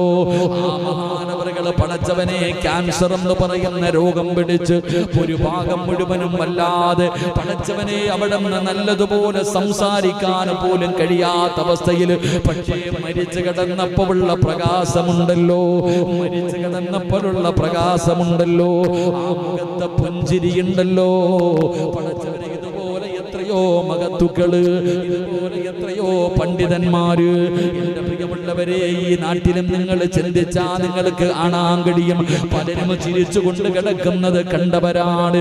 അതുകൊണ്ട് സഹോദരാ, അല്ലാഹു നിനക്ക് തരുന്ന ഒന്നാമത്തെ പ്രതിഫലം നിനക്ക് കാണാൻ പറ്റൂല, നിനക്ക് കാണാൻ പറ്റൂല. പക്ഷേ ജനാസ കാണാൻ വരുന്നവർക്ക് മുഴുവനും കാണാൻ കഴിയുകയാണ്. ഈമാനുള്ള ഒരു മരണം അല്ലാഹു നിനക്ക് തരികയാ. 2 അല്ലാഹുവേ, പടച്ചവനെ മലക്കുകൾ കരയുകയാണ്, മലക്കുകൾ കരയുകയാ. അല്ലാഹുവിന്റെ റസൂലല്ലേ പറഞ്ഞത്, അല്ലാഹുവിന്റെ റസൂലല്ലേ പറഞ്ഞത്, സഹാബാ പായിപ്പാട് ചില വീടുകളിലും മലക്കുകൾക്കറിയാം. ചില വീടുകളും മലക്കുകൾക്ക് പരിചയമുള്ള വീടാണെന്ന് നബി മുഹമ്മദ് മുസ്തഫ സല്ലല്ലാഹു അലൈഹി വസല്ലമ തങ്ങൾ പറഞ്ഞു. മലക്കുകൾക്കറിയാം എന്റെ വീട്. ഇനിയിപ്പോ നമുക്കറിയോ? നിങ്ങൾ ഇരിക്കണ എല്ലാവരുടെ വീട് നിങ്ങൾക്കറിയോ? അറിയോ? അറിയില്ല. പക്ഷെ ആർക്കറിയാം? അള്ളാന്റെ മലക്കുകൾക്കറിയാം, അള്ളാഹുവിന്റെ മലക്കുകൾക്കറിയാം. മലക്കുകൾ ആകാശത്ത് നിന്ന് ഭൂമിയിലേക്ക് നോക്കുമ്പോ ചില വീട് പ്രകാശിക്കും അത്രേ. ഏത് വീട്? ഖുർആൻ ഓതുന്ന ഭവനം, ഖുർആൻ ഓതുന്ന വീട്. ഇനി ഏതെങ്കിലും ഒരു ദിവസം, എല്ലാ ദിവസവും നിന്റെ വീട്ടിൽ നിന്ന് ഖുർആൻ പാരായണം കേൾക്കാറുണ്ട്. ഒരു ദിവസം കേട്ടില്ലെങ്കിൽ മലക്കുകൾ പറയത്ര, അല്ലാ ആ സിറാജിന്റെ വീട്ടിൽ നിന്ന് ഖുർആൻ ഓതുന്നത് കേൾക്കണില്ലല്ലോ, അല്ലാ ആ ചങ്ങാതിക്ക് സുഖമില്ലെന്ന് തോന്നുന്ന പടച്ചവനെ ദുആ ചെയ്യത്രേ. അല്ലാഹുവേ, എന്തെങ്കിലും ഒരു കുഴപ്പമുള്ളത് കൊണ്ടല്ലേ ഖുർആൻ ഓതാത്തത്? പടച്ചവനെ, അല്ലാഹുവേ നീ പുറത്തു കൊടുക്ക്, ശിഫ കൊടുക്ക്, നീ കരുണ കാണിക്ക് എന്ന് മലക്കുകൾ പോലും ദുആ ചെയ്യുമെന്ന് ആദരവായ പ്രവാചകൻ നബി മുഹമ്മദ് മുസ്തഫ സല്ലല്ലാഹു അലൈഹി വസല്ലം. മലക്കുകൾക്ക് പരിചയമുള്ള ചില വീടുകളുണ്ട്. നമുക്കൊരു ദിവസം ഇത് പഠിക്കണം. അല്ലാഹു ഭാഗ്യം തരുമാറാകട്ടെ. പായിപ്പാടുള്ള ചില വീടുകൾ ആർക്കറിയാം? ജിബിരിൽ എന്ന മലക്കിന് പോലും അറിയാം. അങ്ങനത്തെ ചില വീടുകളുണ്ട്. അല്ലാഹു ആ കൂട്ടത്തിൽ നമ്മുടെ ഭവനത്തെ ഉൾപ്പെടുത്തി അനുഗ്രഹിക്കുമാറാകട്ടെ. എൻ്റെ പ്രിയമുള്ള സഹോദരങ്ങളെ, നിന്റെ മരണം മലക്കുകൾക്ക് പോലും വേദനയുണ്ടാക്കും. നിന്റെ മരണം മലക്കുകൾക്ക് പോലും വേദനയുണ്ടാക്കും. 3ാമത്തെ പ്രതിഫലം എന്താ? എന്റെ പ്രിയമുള്ള സഹോദരങ്ങളെ, നീ മരിച്ചു കഴിഞ്ഞു, നിന്റെ മയ്യത്ത് കുളിപ്പിച്ചു കഴിഞ്ഞു, നിന്റെ മയ്യത്ത് കഫം പൊതിഞ്ഞു കഴിഞ്ഞു. സുബ്ഹാനല്ലാഹ്, ഈ പള്ളിയിൽ നിന്നും മയ്യത്ത് കട്ടിൽ നിന്റെ വീട്ടിലേക്ക് കൊണ്ടുവരികയാ. എന്റെ പ്രിയമുള്ള സഹോദരങ്ങളെ, മഹാനായ നബി മുഹമ്മദ് മുസ്തഫ സല്ലല്ലാഹു അലൈഹി വസല്ലമ തങ്ങൾ പറയുകയാണ്, പരിശുദ്ധമായ ഖുർആൻ ഓതുന്നവർക്ക് അല്ലാഹു തരുന്ന പ്രതിഫലം എന്താണ്? എന്റെ പ്രിയമുള്ള സഹോദരങ്ങളെ, മുഅ്മിനീങ്ങളെ, നിങ്ങളുടെ വീട്ടിലേക്ക് മയ്യത്ത് കട്ടിൽ കൊണ്ടുവരുമല്ലോ. കുടുംബക്കാര് മുഴുവനും നിന്നെ കുളിപ്പിച്ചു വെള്ള തുണിയിൽ പൊതിഞ്ഞിട്ട്, നല്ല വസ്ത്രത്തിൽ പൊതിഞ്ഞിട്ട്, പടച്ചവനെ അതാ കുടുംബക്കാര് മുഴുവനും സുഗന്ധമൊക്കെ തേച്ചിട്ട് ആ പള്ളിയിൽ നിന്ന് കൊണ്ടുവന്ന മയ്യത്ത് കട്ടിലിന്റെ മുകളിലേക്ക് നിങ്ങളെ എടുത്ത് കിടത്തിയിട്ട് എല്ലാവരും ലാ ഇലാഹ ഇല്ലല്ലാഹ് എന്ന് പറഞ്ഞുകൊണ്ട് ജനാസ ചുമന്നുകൊണ്ട് വരുമല്ലോ. പള്ളിയിലേക്ക് നിങ്ങളുടെ മയ്യത്തുകൾ കൊണ്ടുവരുമല്ലോ. അല്ലാഹുവിന്റെ ഖുർആൻ ഓതുമെന്ന് തീരുമാനിച്ചവര്, അല്ലാഹുവിന്റെ ഖുർആനിനെ ബഹുമാനിക്കുമെന്ന് ആദരിക്കുമെന്ന് കരുതിയവര്, മനസ്സിൽ നിയ്യത്ത് ചെയ്തവര്, എന്റെ പ്രിയമുള്ളവരെ, എത്രയോ പേര് പരിശുദ്ധമായ ഖുർആനെന്ന് തുറന്നു നോക്കാത്തവരുണ്ട്. പല വീടുകളുടെയും അലമാരിക്കകത്തുള്ള ഒരു കാഴ്ച വസ്തുവായിട്ട് ഖുർആൻ മാറിയല്ലോ. പല വീടിന്റെയും ടിവിയുടെ അടിയില്, പല വീടിന്റെയും തട്ടുംപുറത്ത് പൊടിയടിച്ചിട്ടാണ് അല്ലാഹുവിന്റെ ഖുർആൻ കിടക്കുന്നത്. അതിന്റെ മുകളിലിരിക്കുന്ന പൊടിയൊന്ന് തുടച്ചു കളയാൻ, അതിന്റെ മുകളിലിരിക്കുന്ന പൊടിയൊന്ന് തുടച്ചു കളയാൻ പലരും തയ്യാറാകാറില്ല. അതൊന്ന് തുറന്നു നോക്കാറില്ല. തുറന്നു നോക്കാറില്ല. എന്റെ പ്രിയമുള്ളവരെ, ശാപമാണ്. ഉസ്താദേ, വീടിന്റെ അകത്ത് സമാധാനമില്ല, വീടിന്റെ അകത്ത് സന്തോഷമില്ല. പടച്ചവനെ, പരാതി പറയുന്ന പിതാക്കന്മാരോട്, നിന്റെ വീടിന്റെ അകത്തിരിക്കുന്ന ഖുർആൻ, അലമാരിക്കകത്ത് നിരത്തി വെച്ചിരിക്കുന്ന ഖുർആൻ, അത് നീ ഒന്ന് തുറക്കാതെ വരുമ്പോ, അതൊന്ന് തുറന്നു ഓതാതെ വരുമ്പോ, ആ ഖുർആൻ നിന്റെ വീടിന്റെ അലമാരിക്കകത്തിരുന്നിട്ട് ആ ഖുർആൻ പറയുന്നു, നാഥാ, എന്നെ ഒന്ന് തുറന്നു നോക്കുന്നത് പോലുമില്ല അല്ലാ. പടച്ചവനെ, എന്നെ ഓതുന്നില്ല തമ്പുരാന്, എന്നെ പാരായണം ചെയ്യുന്നില്ല തമ്പുരാന്, എന്റെ മുകളിലിരിക്കുന്ന പൊടി പോലും ഇവര് തുടയ്ക്കുന്നില്ല, ഇവരെന്നെ പരിഗണിക്കുന്നത് പോലുമില്ല. ആ ഖുർആൻ നിന്റെ വീടിന്റെ അകത്തിരുന്ന് നിനക്ക് ശാപമാ. ആ ഖുർആൻ നിന്നെ ശപിക്കുകയാണ്. പിന്നെ എങ്ങനെയാണ് നിന്റെ വീടിന്റെ അകത്ത് സമാധാനമുണ്ടാകുന്നത്, സന്തോഷമുണ്ടാകുന്നത്, നിന്റെ വീട്ടിൽ അഭിവൃദ്ധി ഉണ്ടാകുന്നത്, നിന്റെ വീടിന്റെ അകത്ത് ബറക്കത്തുണ്ടാകുന്നത്? അതുകൊണ്ട് എന്റെ പ്രിയമുള്ളവരെ, ഖുർആനിനെ ഹൃദയത്തിലേക്ക് ചേർത്ത് പിടിച്ചോ. നിർബന്ധമായിട്ടും പടച്ചവനെ, നീ നിന്റെ ഭാര്യയോട്, നിന്റെ മക്കളോട് പറയണം, മഗ്രിബ് നമസ്കാരം കഴിഞ്ഞാൽ ഒരു 5 മിനിറ്റെങ്കിലും ഈ വീടിന്റെ അകത്തിരുന്ന് ഖുർആൻ ഓതണം. അത് നിർബന്ധമാക്കണം. അല്ലാതെ നീയും നിന്റെ കുടുംബം ഖുർആനിന്റെ ശാപം കിട്ടുന്നവരാകരുത്. എങ്കിലും നിങ്ങൾക്ക് കിട്ടുന്ന പ്രതിഫലമെന്താ? എന്റെ പ്രിയപ്പെട്ട സഹോദരാ, എന്റെ പ്രിയപ്പെട്ട ചെറുപ്പക്കാരാ, എന്റെ ശബ്ദം കേൾക്കുന്ന ഉമ്മമാരെ, അല്ലാഹുവിന്റെ ഖുർആൻ അമിതമായി ഓതുന്ന എന്റെ പ്രിയപ്പെട്ടവര്, അല്ലാഹു നിങ്ങൾക്ക് തരുന്ന പ്രതിഫലം എന്തെന്നറിയുമോ? നിങ്ങളുടെ മയ്യത്ത് ചുമക്കുന്നതാരാ? നിങ്ങളുടെ മക്കളല്ല, നിങ്ങളുടെ കൂടപ്പറപ്പല്ല, നിങ്ങളുടെ കുടുംബക്കാരല്ല, നാട്ടുകാരല്ല. പിന്നെ നിങ്ങളുടെ ജനാസ ചുമക്കുന്നതാരാ? പായിപ്പാട് പള്ളിയിലേക്ക് നിന്റെ ജനാസ നിന്റെ വീട്ടിൽ നിന്ന് ചുമന്നു കൊണ്ടുവരുന്നതാരെന്നറിയുമോ? അല്ലാഹുവിന്റെ മലക്കുകളാ. അല്ലാഹുവിന്റെ മലക്കുകൾ നിന്റെ മയ്യത്ത് ചുമക്കുകയാ. മലക്കുകൾ, ഖുർആൻ സ്നേഹിച്ചവര്, ഖുർആനിനെ ഇഷ്ടപ്പെട്ടവര്, ഖുർആൻ ഓതിയവർ, അവരെ ഖുർആനിന്റെ അഹ്ലുകാര്, അവരുടെ ജനാസം മലക്കുകൾ ചുമക്കുകയാ. ഇതിനേക്കാളും എന്ത് പ്രതിഫലമാണ് വേണ്ടത്? ജനിച്ച കാലം മുതൽ മരിക്കുന്ന കാലം വരെ പടച്ചവനെ സ്തുതിച്ചു കൊണ്ടിരിക്കുന്ന പടച്ച റബ്ബിന്റെ മലക്കുകൾ നിന്റെ ജനാസ ചുമക്കുകയാ. എന്റെ പ്രിയപ്പെട്ട സഹോദരാ, എന്റെ പ്രിയപ്പെട്ടവരോട് പായിപ്പാട് പള്ളിയിൽ കബറ കുഴിക്കുന്നവരുണ്ടെങ്കിൽ, ഈ പള്ളിയിൽ കബറ കുഴിക്കുന്നവരോട് നിങ്ങൾ ചോദിച്ചു നോക്ക്, ആരുടെയെങ്കിലും മയ്യത്ത് കബറടക്കാൻ കബറ് വെട്ടിയപ്പോ മണ്ണിന് വല്ല സുഗന്ധവുമുണ്ടായിരുന്നോ? പായിപ്പാട് പള്ളിയിലെ കബറ് കുഴിക്കുന്നവരുണ്ടല്ലോ, പള്ളിയിൽ കബറ് കുടിക്കണ ആരെങ്കിലും നിങ്ങൾക്ക് അറിയെങ്കിൽ പോയിട്ട് ചോദിക്കാം, ആരുടെയെങ്കിലും മയ്യത്ത് കബറടക്കുന്നതിന് വേണ്ടി കുഴിയെടുത്തപ്പോൾ വല്ല സുഗന്ധവും നിനക്ക് അനുഭവിക്കാൻ കഴിഞ്ഞിട്ടുണ്ടോ? അള്ളാഹു ഈമാൻ തരുമാറാകട്ടെ, അള്ളാഹ് ഈമാൻ തരുമാറാകട്ടെ. ഇതേപ്പോ ഖജാൻജി, ഇതിന് കുഴപ്പമുണ്ടോ ചങ്ങായിക്ക്?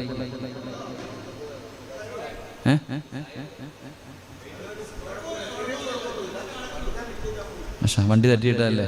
ശരി, അള്ളാഹു ശുഭ കൊടുക്കുമാറാകട്ടെ. ആരാപ്പാ ഇതൊക്കെ മനുഷ്യന്മാരുടെ അവസ്ഥ? ഇത്രയേ ഉള്ളൂ ജീവിതത്തിന്റെ വില, ഇത്രയൊക്കെയുള്ളൂ മനുഷ്യന്റെ ആയുസ്. എന്തെല്ലാം മോഹത്തോടു കൂടി പോകുന്നവരാ. അള്ളാഹു അപകടം, നമ്മളൊക്കെ വാഹനങ്ങളിൽ സഞ്ചരിക്കുന്നവരാ. അള്ളാഹു അപകടങ്ങളെ തൊട്ട് കാക്കുമാറാകട്ടെ, അള്ളാഹു അപകടങ്ങളെ തൊട്ട് കാക്കുമാറാകട്ടെ. ജീവിതത്തിൽ ഇത്രയേ ഉള്ളൂ. രാത്രി ഭാര്യയുടെ കൂടെ, മക്കളുടെ കൂടെ ഭക്ഷണം കഴിച്ച് കിടന്നുറങ്ങാൻ പോകുന്നവർ, ഇത്രയോ ജീവിതം. ഒരൊറ്റ നിമിഷം കൊണ്ടാണ് എല്ലാം പോകുന്നത്, എല്ലാം ഒറ്റ സെക്കൻഡുകൾ കൊണ്ട്. കഴിഞ്ഞ ആഴ്ചയാണെന്ന് തോന്നുന്നു തിരുവല്ലയിൽ ആക്സിഡന്റ് പറ്റിയത്. ഇതെല്ലാം പ്രതീക്ഷയോടുകൂടി വരുന്നവർ. ആലപ്പുഴ ബൈപ്പാസ് തുറന്നതേ ഉള്ളൂ, എത്ര അപകടം കഴിഞ്ഞിപ്പോ തന്നെ പായുകയാ. വണ്ടികൾ കെട്ടിക്കഴിഞ്ഞാൽ കുട്ടികളൊക്കെ പ്രത്യേകം ശ്രദ്ധിക്കണം. വണ്ടി കിട്ടിയാൽ പിന്നെ ആക്സിലേറ്റർ കൂട്ടാ 150 100. എന്തെന്നറിയോ? ഗെയിം കളിച്ച് പഠിച്ചു. ചെറിയ കുട്ടികൾ മുഴുവൻ ഇന്ന് ബൈക്ക് എടുത്ത് കഴിഞ്ഞാൽ ഒരു സ്പീഡ് കൂടാനുള്ള കാരണം എന്തേ? ഇപ്പൊ ഗെയിമുകൾ അതിങ്ങനെ ഓടിച്ച് പഠിച്ചു അവസാനം ഇപ്പൊ അങ്ങനത്തെ ബൈക്ക് ഇങ്ങനത്തെ ബൈക്ക്, പിന്നെ കയറിയിരുന്ന് കഴിഞ്ഞാൽ ഫ്ലൈറ്റിൽ ഓടുന്നത് പോലെ. അള്ളാഹു നമ്മുടെ മക്കളെ കാത്തിരക്ഷിക്കുമാറാകട്ടെ. അള്ളാഹു നമ്മുടെ മക്കളെ കാത്തിരക്ഷിക്കുമാറാകട്ടെ. എൻ്റെ പ്രിയമുള്ള സഹോദരങ്ങളെ, ഇവിടെ ഖബർ കുഴിക്കുമ്പോൾ നിങ്ങൾ ആരെങ്കിലും കുഴിച്ചിട്ടുണ്ടോ? ഖബർ കുഴിച്ചിട്ടുണ്ടോ? അപ്പോൾ ആരെങ്കിലും ഖബർ കുഴിച്ചിട്ടുണ്ടോ? ഉണ്ടോ? കൈ പൊക്കിക്കേ. ഖബർ കുഴിച്ചവൻ ഓടിയിട്ടുണ്ട്. അൽഹംദുലില്ലാ. ആരെങ്കിലും ഒരു മയ്യത്തിന് ഖബർ കുഴിച്ചു കൊടുത്താൽ അവനൊരു വീട് വെച്ചു കൊടുക്കുന്ന പോലെ. ഈ പായിപ്പാടൊരു വീട് കെട്ടി എത്ര കൊല്ലം ജീവിക്കും നിങ്ങളൊക്കെ? ഞാനൊരു വീട് പണിതിട്ടുണ്ട്, ഞാൻ എത്ര കാലം ജീവിക്കും? ഞാൻ മരിക്കുന്നതോട് കൂടി തീർന്നു. എന്നാൽ ഞാൻ ഏറ്റവും കൂടുതൽ കിടക്കുന്ന എവിടാ? പള്ളിപ്പറമ്പിൽ. ഇപ്പൊ ഈ പായിപ്പാട് പള്ളിയുടെ ഖബർസ്ഥാനിൽ ഒരു 10-30-50 കൊല്ലം മുമ്പ് മരിച്ചവരും കിടപ്പില്ലേ? ഉണ്ടോ? 50 കൊല്ലം. ഇനി എത്ര കൊല്ലം കിടക്കണം? എത്ര കൊല്ലം? അപ്പൊ ഏറ്റവും കൂടുതൽ കിടക്കുന്നത് എവിടാ? ഏറ്റവും കൂടുതൽ കിടക്കുന്നത് എവിടാ? പള്ളിപ്പറമ്പില്. കോടികൾ മുടക്കി വീട് കെട്ടിയിട്ടിട്ടുണ്ട്, അവിടെ കിടക്കാൻ യോഗമില്ല. ഈ പള്ളിപ്പറമ്പിലാ വന്ന് കിടക്കുന്നത്. അതുകൊണ്ടാ പറഞ്ഞ പള്ളിക്ക് വല്ലതും കൊടുക്കാൻ. അതുകൊണ്ടാ പറഞ്ഞത് ഇതല്ലേ തറവാട്, ഇതല്ലേ തറവാട്. അവസാനം വന്ന് കിടക്കേണ്ടത് ഈ താഴെ കാണുന്ന ആ കാട്ടിലല്ലേ? എൻ്റെ പൊന്നാര സെക്രട്ടറി പ്രസിഡന്റ്, ഒരു ലൈറ്റ് വെക്കണം കേട്ടോ അവിടെ പള്ളിപ്പറമ്പിൽ. ആ പാവങ്ങൾക്ക് ഒരു പ്രകാശം. കാരണം ഖബറിന്റെ അകത്തേക്ക് പ്രകാശം കിട്ടിയില്ലെങ്കിൽ ലൈറ്റെങ്കിലും. ഇതിലെങ്ങോട്ട് ഇറങ്ങാൻ തന്നെ പേടിയാ. സുബ്ഹാനല്ലാഹ്. ഇവിടെ നിന്ന് അങ്ങോട്ട് ലൈറ്റൊക്കെ വെക്കണോപ്പാ. ഖബറാളികളാണെന്ന് പറഞ്ഞിട്ട് അവരെയും നമ്മൾ എന്ത് ചെയ്യാൻ പറയും? ഇരുട്ടിക്കൊണ്ട്. ഒന്നാമതേ ഖബറിന്റെ അകത്ത് ഇരുളെന്ത് ചെയ്യും? അപ്പൊ നിങ്ങൾ പറയും ഉസ്താദ് ഖബറിനകത്ത് തീ ഉണ്ടല്ലോ, പിന്നെന്തിനാണ്? അങ്ങനെയല്ല. ഇപ്പൊ ഒരു ലൈറ്റൊക്കെ വെക്കണം. ഇൻഷാ അല്ലാഹ് വെച്ചോ. എൻ്റെ പൊന്നാര മെമ്പറെ പഞ്ചായത്തിൽ നിന്ന് വല്ലതും കിട്ടുമെങ്കിൽ അവിടെ ഒരു ലൈറ്റൊക്കെ വെച്ച് കൊടുക്കും ഇൻഷാ അല്ലാഹ്. കാരണം എന്താ, ഇപ്പം പള്ളിപ്പറമ്പ് ഞാൻ അങ്ങനെ പോകുമ്പോൾ മതിലിൻ്റെ സൈഡിൽ അങ്ങനെ കൊണ്ട് പോകുമ്പോൾ ഒരു മതിലിൻ്റെ സൈഡിൽ ലൈറ്റ് ഇരിപ്പുണ്ട്. നിങ്ങളുടെ വീടാണ് അപ്പോൾ താഴെ ഉള്ളത്? ഇപ്പോൾ നിങ്ങളല്ലല്ലോ മറ്റേക്കാടെ വീട്. അങ്ങോട്ട് പോണ വഴി ലൈറ്റ്. ഇവിടെ പോകുമ്പോൾ ലൈറ്റൊക്കെ, ഒരു നല്ല ലൈറ്റൊക്കെ വെക്കണം. അൽഹംദുലില്ലാ. അള്ളാഹു നമ്മുടെ ഖബറിടം അള്ളാഹു പ്രകാശമാക്കി തരുമാറാകട്ടെ. എൻ്റെ പ്രിയപ്പെട്ട സഹോദരങ്ങൾ, ഖബറ് കുഴിച്ചാൽ എന്തേ പ്രതിഫലം? ഒരു വീട് വെച്ചു കൊടുക്കുക. ഖബറാളികൾക്കൊരു വീട് വെച്ചു കൊടുക്കുക. ഖബർ കുഴിക്കാന്ന് പറഞ്ഞതാ. അള്ളാഹു നിനക്ക് സ്വർഗത്തിലൊരു ഭവനം തരുമെന്ന് നബി മുഹമ്മദ് മുസ്തഫ. ഖബർ നിനക്കെന്ന് പറഞ്ഞാൽ നിനക്ക് ഖബർ കുഴിക്കണ സമയത്ത് പോയി കൂടണം. എന്തേപ്പാ നിങ്ങൾക്കൊന്നും ഖബർ കുഴിക്കാൻ അറിയില്ല? ഇവിടെ ആരാപ്പ കുഴിക്കണത്? അത് വെളിയിൽ നിന്ന് വിളിക്കുമല്ലേ? ഇവിടെ അങ്ങനെ അതിനൊരു ബാച്ച് വേണം. അതാ ഞാൻ നേരത്തെ പറഞ്ഞത്. പള്ളിയിൽ ഖബർ കുഴിക്കാൻ അൽഹംദുലില്ലാ ചെറുപ്പക്കാരൊക്കെ ഖബർ കുഴിക്കാൻ മരിച്ചതിന് ശേഷമല്ലപ്പാ, നേരത്തെ ഒരു ഖബർ കുഴിച്ചിടണം. ആരോ പറഞ്ഞിട്ട് ഇടയ്ക്കിടയ്ക്ക് ഖബറി ഇറങ്ങി കിടക്കണ ഒരു ചങ്ങാതി ഉണ്ടായിരുന്നുണ്ട്. അൻസാരിയാണ് പറഞ്ഞിട്ട് ആരോ ഒന്നിറങ്ങി കിടക്കണോപ്പാ, അതൊരു വല്ലാത്തതാ. ഞാൻ ഇറങ്ങിയിട്ടുണ്ട് ഖബറിൻ്റെ അകത്ത്.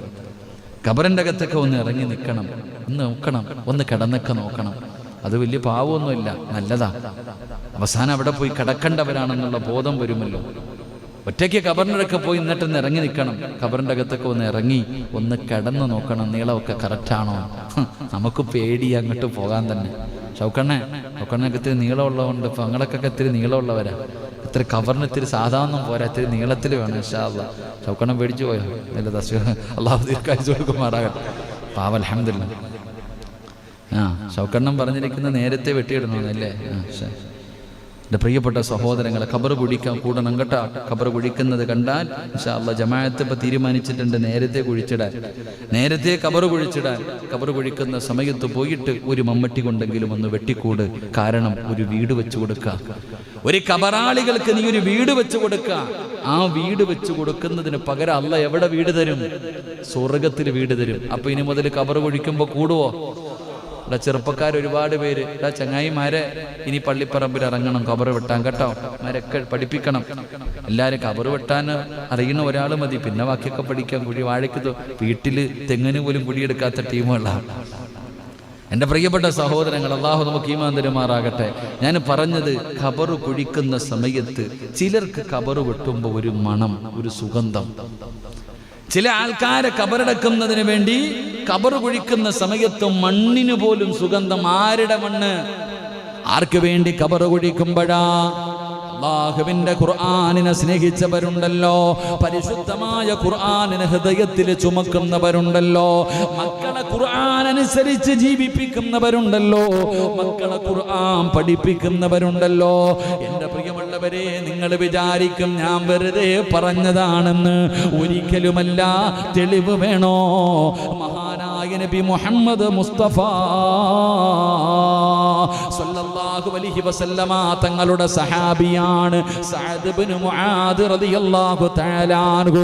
ചെറുപ്പക്കാരനായിരുന്നു. 36ാമത്തെ വയസ്സിലാണ് സഅദ് ഇബ്നു മുആദ് തങ്ങൾ വഫാത്താകുന്നത്. മുസ്ലിമായത് 30ാമത്തെ വയസ്സിൽ.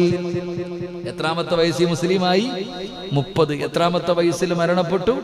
36. 6 വർഷമേ മുസ്ലിമായി ജീവിച്ചുള്ളൂ. നമ്മൾ 50ഉം 60ഉമായി. അള്ളാഹു കാക്കുമാറാകട്ടെ. 6 വർഷം മുസ്ലിമായി ജീവിച്ച ഈ സഹാബി മരിച്ചപ്പോ അള്ളാന്റെ അർശ് പോലും കുലുങ്ങി എന്ന് ചരിത്രം പറയാ. ഈ 6 കൊല്ലം മുസ്ലിമായി ജീവിച്ച സഹാബി മരിച്ചപ്പോ അള്ളാഹുവിന്റെ അർശ് പോലും കുലുങ്ങി എന്ന് ചരിത്രം പഠിപ്പിക്കുന്നു. അള്ളാഹു ഈമാൻ തരുമാറാകട്ടെ. അപ്പൊ അതല്ലേ വിശ്വാസി? 60 കൊല്ലം ജീവിച്ചില്ല, 6 കൊല്ലം ജീവിച്ച ഈ 36 വയസ്സുകാരനായി സഹാബി. 36 38 വയസ്സ് ഓർമ്മയില്ല. 6 കൊല്ലമേ ജീവിച്ചുള്ളൂ ചരിത്രം പറയുന്നു. 6 അല്ലെങ്കിൽ 8 വയസ്സ്. ഈ ചുരുങ്ങിയ കാലം ജീവിച്ച ഈ സഹാബി മരിച്ചപ്പോ അള്ളാന്റെ അർശ് പോലും കുലുങ്ങി. ചരിത്രം പറയുകയാ, ഈ സഹാബിയുടെ മയ്യത്ത് കാണാൻ പോയവർക്ക് കൊതി തോന്നി. കാരണം മുഖത്ത് പ്രകാശം, വല്ലാത്ത പുഞ്ചിരിയായിരുന്നു. സഅദ് ഇബ്നു മുആദ് റളിയല്ലാഹു തആല അൻഹു ആ സ്വഹാബി മരിച്ചപ്പോഴാണ് അല്ലാഹുവിന്റെ അർശ് കുലുങ്ങിയത്. പടച്ചവനെ, മലക്കുകൾക്ക് പോലും സങ്കടമായത്. പടച്ചവനെ, പ്രവാചകൻ പറയുകയാണ്, എന്റെ പ്രിയമുള്ളവരെ, ആ സ്വഹാബിയുടെ മുഖത്ത് വല്ലാത്ത പ്രകാശമായിരുന്നു, വല്ലാത്ത പുഞ്ചിരിയായിരുന്നു. അല്ലാഹുവേ, മലക്കുകളാണ് ജനാസ ചുമന്നത്. അല്ലാഹുവിന്റെ പ്രവാചകൻ സല്ലല്ലാഹു അലൈഹി വസല്ലമ തങ്ങൾ തള്ളവരള കുത്തികെട്ടാണ് നടക്കുന്നത്. തള്ളവരള കുത്തികെട്ടാണ് മുത്തുനബി നടന്നത്.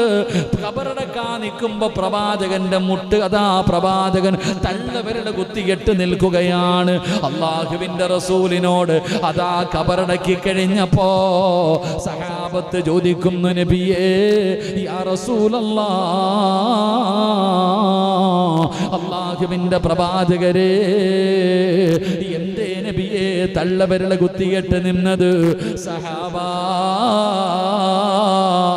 സ്ഥലമില്ല സഹാബ, കാല് കുത്താ സ്ഥലമില്ല സഹാബ. ആകാശ ലോകത്ത് നിന്ന് 70,000 മലക്കുകൾ ഇറങ്ങി വന്നു. 70,000 മലക്കുകൾ ഇറങ്ങി വന്നു. എനിക്ക് കാല് കുത്താൻ പോലും സ്ഥലമില്ല.